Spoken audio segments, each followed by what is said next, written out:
Divine talks ఛానల్కు స్వాగతం. కార్తీక పురాణం 8వ అధ్యాయం శ్రీహరినామస్మరణ ధన్యోపాయం అజమీలుని కథ. వశిష్ఠుడు చెప్పినదంతా విని, మహానుభావ, తమరు చెప్పిన ధర్మములన్నింటినీ శ్రద్ధగా వింటిని. అందు ధర్మము బహు సూక్ష్మనీయము, పుణ్యము సులభముగా కలుగుతుంది. అది నది స్నానము, దీపదానము, ఫలదానము, అన్నదానము, వస్త్రదానము వలన కలుగుతాయని చెప్పారు. ఇట్టి స్వల్ప ధర్మముల చేతనే మోక్షము లభిస్తూ ఉండగా అనేక యజ్ఞయాగాదులు చేసినా గాని పాపములు పోవని మీ వంటి మునులే చెప్తారు కదా. మరి తమరు ఇది సూక్ష్మముగా మోక్షము కలుగుతుందని చెప్పారు. నాకు ఆశ్చర్యముగా ఉన్నది. దుర్మార్గులు అనేక పాపాలు చేస్తారు. వారు ఇంత తేలికగా మోక్షము పొందుట వజ్రపు కొండను గోటితో పెకలించడం వంటిది. కావున దీని మర్మము వివరించి చెప్పండి అని ప్రార్థించాడు. అంత వశిష్ఠుల వారు చిరునవ్వు నవ్వి, జనక మహారాజా, నేను అనేక వేదాలను కూడా పఠించితిని. వాటిలో కూడా సూక్ష్మ మార్గాలు ఉన్నాయి. అవి ఏమనగా సాత్విక, రాజస, తపసములు అని ధర్మము 3 రకములు. సాత్వికం అనగా దేశకాల పాత్రలు 3ను సమకూడిన సమయమున సత్వమను గుణము జనియించి ఫలము అంతటినీ పరమేశ్వరునికి అంకితమిచ్చి మనోవాక్కాయ కర్మలచే వచ్చిన ధర్మము. ఆ ధర్మమందు ఎంతయో ఆధిక్యత కలదు. సాత్విక ధర్మము సమస్త పాపములను నశింపచేసి పవిత్రులను చేసి దేవలోక భూలోకాలలో సుఖము చేకూరుస్తుంది. రాజస ధర్మము ఫలాపేక్ష కలిగి శాస్త్రోక్త విధులను విడిచి చేసిన ధర్మం. ఆ ధర్మం పునర్జన్మ హేతువై కష్టసుఖాలు కలిగించున దగును. తాపస ధర్మము శాస్త్రోక్త విధులను విడిచి దేశకాల పాత్రలు సమకూడని సమయమున డాంబికా చరణార్థం చేయు ధర్మం. ఆ ధర్మం ఫలము ఇయ్యదు. దేశకాల పాత్రలు సమకూడినప్పుడు తెలిసిగాని తెలియకగాని ఏ స్వల్పధర్మం చేసినను గొప్ప ఫలము ఇస్తుంది.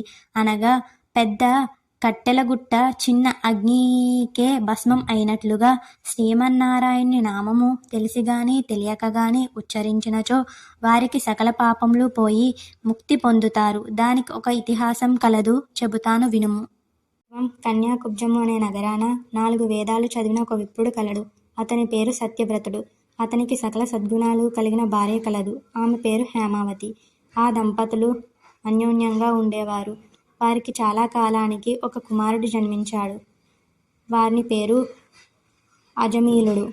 చాలా గారాభం వలన పెద్దలను నిర్లక్ష్యం చేస్తూ, దుష్ట సావాసాలు చేస్తూ, బ్రాహ్మణ ధర్మాలను పాటించక సంచరిస్తూ ఉండేవాడు. ఈ విధంగా ఉండగా కొంతకాలానికి యవ్వనందాగా కామాంధుడై మంచి చెడ్డలు మరిచి మద్యం సేవిస్తూ ఒక ఎరుకజాతి స్త్రీని వలచి నిరంతరం ఆమెతోనే కామక్రీడలతో తేలియాడుతూ ఉండేవాడు.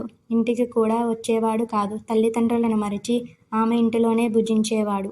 తన చెడు ప్రవర్తన వల్ల తన తల్లిదండ్రులు, బంధువులు అతన్ని విడిచిపెట్టారు. అందుకు అజమీలుడు రెచ్చిపోయి వేటవలన పక్షులను, జంతువులను చంపుతూ కిరాత వృత్తిలో జీవిస్తూ ఉండేవాడు.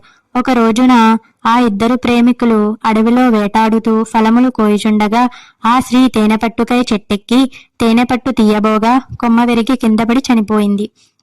అజమీలుడు ఆ స్త్రీపై పడి కొంతసేపు ఏడ్చి తరువాత ఆ అడవి అందే ఆమెను దహనము చేసి ఇంటికి వచ్చాడు. ఆ ఎరుకల దానికి అంతకుముందే ఒక కుమార్తె కలదు. కొంతకాలానికి ఆ బాలికకు యుక్త వయసు రాగా కామ కోరికలతో కన్ను మిన్ను ఆనక అజమీలుడు ఆ బాలికను కూడా చేపట్టి ఆమెతో కూడా కామక్రీడలలో తేలియాడి ఉండేవాడు. వారికి 2 కొడుకులు కూడా కలిగిరి. 2 పురిటిలోనే చనిపోయారు. మరలా ఆమె గర్భము ధరిచి ఒక కుమారుని కనెను. వారిద్దరూ ఆ బాలునికి నారాయణ అని పేరు పెట్టి పిలుస్తూ ఉండేవారు. ఒక్క క్షణం కూడా ఆ బాలుని విడవక ఎప్పుడూ తన వెంటే ఉండేవారు. నారాయణ నారాయణ అని ప్రేమతో సాకుచుండిరి. కాని నారాయణ అని స్మరించిన ఎడల తాము పాపాలు పోతాయని, మోక్షము పొందుతారని వారికి తెలియదు. ఇట్లు కొంతకాలం జరిగిన తరువాత అజమీలుడు శరీర పట్టు తత్వము తగ్గి రోగగ్రస్తుడై మంచమును పట్టి చావుకు సిద్ధంగా ఉండెను. ఒకనాడు భయంకర ఆకారములతో పాశాది ఆయుధాలతో యమభటులు ప్రత్యక్షమైరి. వారిని చూచి అజమీలుడు భయము చెంది కుమారునిపై ఉన్న వాత్సల్యానికి ప్రాణములు విడవలేక నారాయణ అనుచు ప్రాణాలు విడిచాడు. అజమీలుని నోట నారాయణ అను శబ్దము వినగానే యమభటులు గజగజా వణికిపోయారు. అదే వేళకు శ్రీమన్నారాయణ దూతలు విమానంలో అక్కడికి వచ్చారు. ఓ యమభటులారా, వీడు మావాడు, మేము వీణ్ణి వైకుంఠానికి తీసుకుని పోతాము అని చెప్పారు.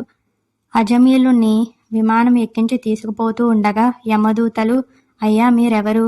వీడు అతి దుర్మార్గుడు, వీనికి నరకము తీసుకుపోవటానికి మేము వచ్చాము, వానిని మాకు వదులు అని కోరగా విష్ణుదూతలు ఇట్లు చెప్పారు.